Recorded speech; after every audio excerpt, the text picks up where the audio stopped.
Hello and welcome to the history of Stargate Atlantis. Today's episode we're going to be covering Dr. Peter Grodin, and here we go.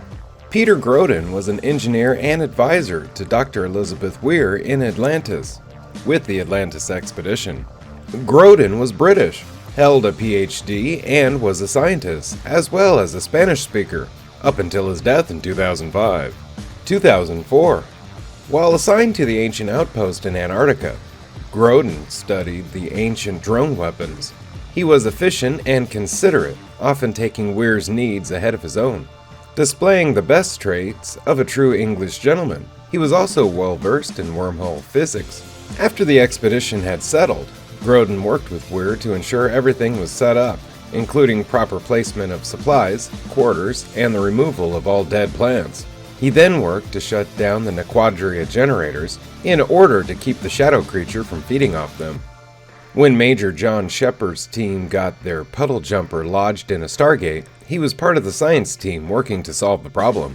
After Major John Shepard's team infiltrated a Hive ship and obtained the Wraith data storage device, he accessed the information and determined that there was at least 60 Hive ships in the Pegasus galaxy. 2005. When an ancient nanovirus began to infect several expedition members, he worked in Stargate operations to override the quarantine lockdown. A short time later, he was working to activate a biometric sensor array. When Shepard brought Shia Sar to Stargate operations, she touched the device and activated it. During the Battle of Atlantis, he traveled in a puddle jumper to the Langarian Point satellite with Dr. Rodney McKay and Lieutenant Lou Miller. They successfully recharged and rerouted power to the satellite's weapons, but he was trapped inside. He powered down the satellite until the Wraith were within position, and then fired on the first Wraith Hive ship, destroying it.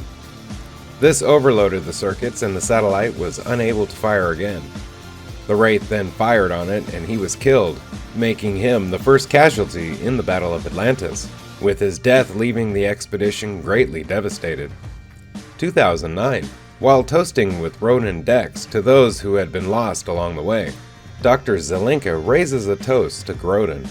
A few days after McKay was taken by the Wraith, Zat'nikatel recalls Grodin's death was hard for him to take, and he said nothing to anyone else about it.